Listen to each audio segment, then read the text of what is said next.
I asked ex-Muslim author Ali Rizvi about when Islam began to become a problem in his life. Here's part of our conversation.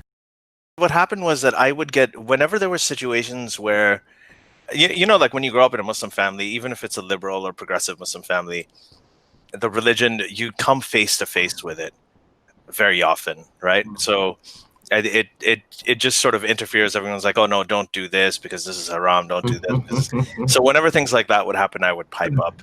And Yeah. there were certain times when it was emotionally heavy. Like for instance, in around 2001, my father died, right, of cancer. Oh. So this was about 17, 18 years ago almost.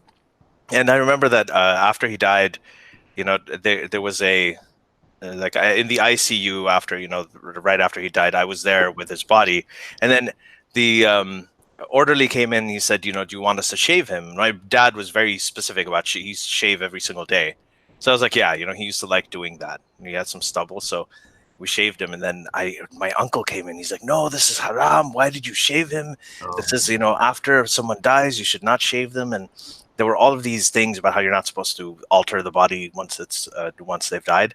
And then those kinds of things, that's when I would speak up, because I would think, I'm like, my father just died like 2 hours ago. Yeah. And really, like, this is what you want to make a big deal about. So even at times like that, the religion thing would come in really strongly. Like, when he was being buried, they wouldn't allow my mother and my sister to go to the burial. So things like that, when it really, really, when you're going through any kind of process, and then the sort of religious mythology starts coming in and intruding on it, right? It feels very, very invasive. So those are the times when I would really become animated, and I would be confrontational. Otherwise, most of the time I was able to coexist with my family in general, because for the most part they weren't super, super religious, right? But isn't like someone dying one of the very things where religion is giving people structure, and so how do you reconcile that? Like, without religion, what would people do, like, first when someone dies? How would they cope with that? How do you think we should cope with that? Well, people have coped with it. There are many people in, for instance, there's entire countries where the majority of the populations are non-religious, like the Scandinavian countries, like Sweden, Norway, Denmark, Finland, all of these places where people cope with it. People die and people cope with it. And now that, I've been an atheist for, I don't know, decades now, so I know that it's something that you can cope with. I actually wrote an article about this called Grief Beyond Belief, How Atheists Deal with Death. Okay. Yeah, so there was a friend of mine who was actually, from high school, whose father had died, I think maybe a few years ago. And she had written to me and she had said, so tell me something, what is it? What am I supposed to do now as an atheist? So I wrote her like a long letter, and then I published it in HuffPost. And that was it. There were so many things that I thought of. I remember my uncle once said to me, he's like, your father, he's still alive. He's alive through you. And I thought that's actually quite literally true. Yeah. Because 50% of my genetics is from my father. And there was something strangely comforting. It was more comforting to me knowing that than it was to think that, okay, we're going to meet in the heavens sometime and there's going to be all these virgins around us and he's going to have his 72, I'm going to have my 70. That stuff disturbs me. Yeah. But just this idea, there's so many things that you think of. There's comfort you get in that. It's obviously a difficult thing. You can't completely, it's not going to be easy. Even religious people who believe that they're going to meet their loved ones in heaven or whatever it is, they also mourn. They're also dramatically affected by the death of loved ones. They suffer through it the same way that, for instance, I did when I lost my parent. I didn't see much of a difference. So I think that, people cope with it in different ways. It's something people have been doing since the beginning of time. Death has been around for much longer than religion has. Yeah. And I'd say in some cases, like, maybe this is not as common, but it can actually cause pain. Like religion can make someone's death even worse.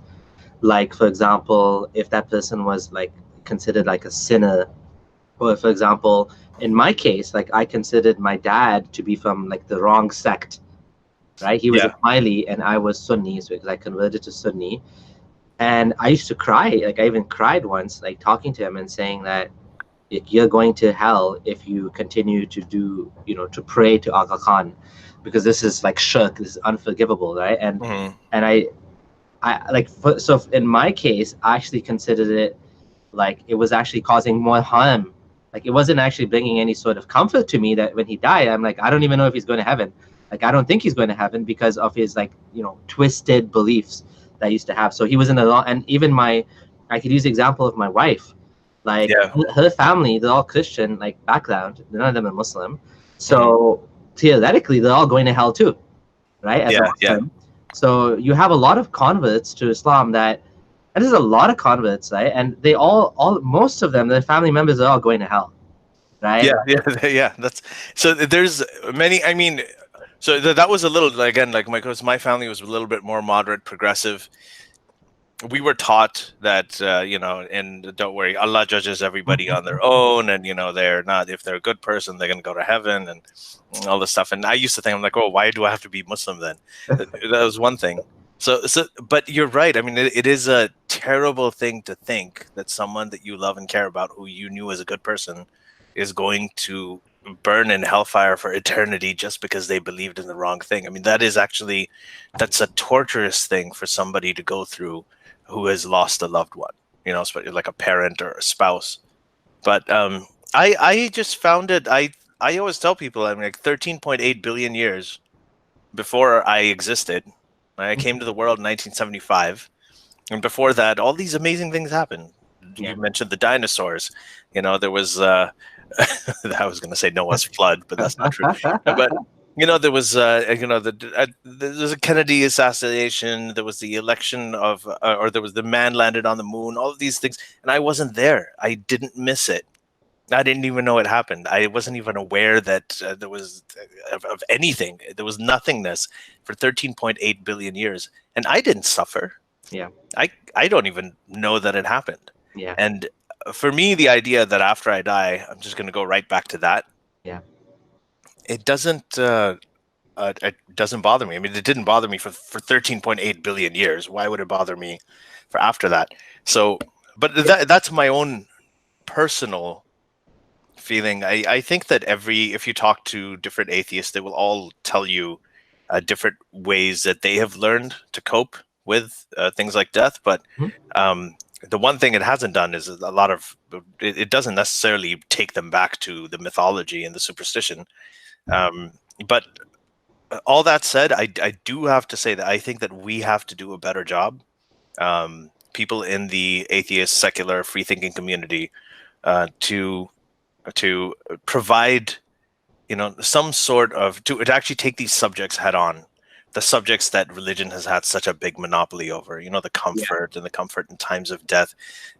We need to do a better job of that, because often we just say, this is true, this is not, there's evidence for this, there's no evidence for this. In my book, as you may have read, in my aunt, my mother's sister, she lost a daughter when her daughter was 3 years old. She died of cancer. She died of leukemia. And then after her daughter died, a year later, they had another daughter. And then when she was 3 years old, she also got leukemia and she also died. So they went through it twice. Now, I could go up to her, and she became very religious after that, right? I had the opposite effect. That was actually one of the things that made me a skeptic, going through that, seeing my cousins go through it. And I could go up to her and I could say that, well, no, you just have to suck it up. You have to accept the truth. There's nothing out there. And I could present her with all of the Bertrand Russell and arguments about, existence and life and whether there's life after death or not. And it would almost be cruel, So I have to, what do you say to people like that? That's something that what we do, all of the work that we do, that's something that we should be talking about more. And I think that we should probably start talking about more and discussing these things. Yeah. And that's one of the reasons I wrote that article. As well. So the interesting thing was was going to ask you about that story, because I've read like about probably half or more than half of your book. And I found that really interesting, that This is an example. Now it's a little bit of a different angle, but the fact that both of them died, or at least one of them died from a cancer that's now curable. Yes. So like this is an example where you mentioned where, you know, like all the prayers in the world, the combined prayers of the entire family, extended family, making dua for these little girls that, you know, committed no crime. Even in Islam, they're considered innocent. And you know, the heart-wrenching like torture that the parents had to go through, like not just the parents, but the whole family, like it all seemed for nothing, right? Like it's like one of those, you know, a deer burns to death in a forest kind of examples where like you Yeah. can't see any, there's no positive, there's nothing positive whatsoever coming out of this. Like you can try to twist it however you like and say like, yeah, like, you know, it made me appreciate life more or something, but like even people that go through these things, like nobody would say like I'd go through that again. Like nobody wants to, nobody. No, not at all. Yeah, and the fact that like science, you know, which is when we say science, it's not like a holy power. We're talking about humans, like Mhm. us humans taking care of ourselves. We found ways to, like, you know, handle these situations in ways that religion wasn't, like, it's not handling it. Like, I mean, duas didn't work, they just don't work, right? And kind Yeah. of a false hope in people. It's so what it is yeah, it is false hope. The thing is that a lot of times people do these things because there's no alternative, right? If people didn't understand what was going on, I feel like religion, one of the reasons it started because someone who everybody really loved died, and they were burying them underground, and they just had to figure out, there was a defense mechanism, that how do I cope with this? And there was this idea that, okay, no, there has to be something else out there. Yeah. And they didn't understand the sun, so they started worshiping the sun. They didn't understand cows, they started worshiping cows. Whatever they didn't understand, they could. And then with time, we understood what the sun was. Yeah. We understood the stars and the moon. We understood the water cycle and the carbon cycle. And then we started going into more and more sort of abstract, unseen, monotheistic, you know, so it's just a matter of, and right now there are still a lot of things we don't understand about death, but there are more things that we do understand as well. And um, with I just think that you know, when it comes to this, this is just something that if you want to provide comfort, um, you can look at the rational side of things. You can understand what is true and what is right. You can discuss that, but you also have to simultaneously acknowledge that many human beings, or most human beings, have an irrational side to them as well. Mm-hmm. There's an emotional and irrational side to them that needs these answers, and with time, those answers get more and more sophisticated. They get more and more melded with science, but we still have some ways to go. But going back to the cancer, just really quickly, the leukemia is the point I made in the book as well, was that, you know, in 1980, when this happened, this disease killed lots of kids. Yeah. Before 1980, for millennia upon millennia, all of the children who had this disease, acute lymphoblastic leukemia, or childhood blood cancer, they all died. Now, since then, or just over the last few decades, this disease now has a cure rate above 90%. Wow. More than 90% of kids are not just treated with this for the rest of their life, but they're cured permanently. So once they go through the treatment, they can live the same life that you and I do, as if they never had cancer. Now, God was around supposedly for all of those millennia. Nothing happened. But what changed in the last few decades was the advancement of medical science and the efforts and the work of human scientists and physicians.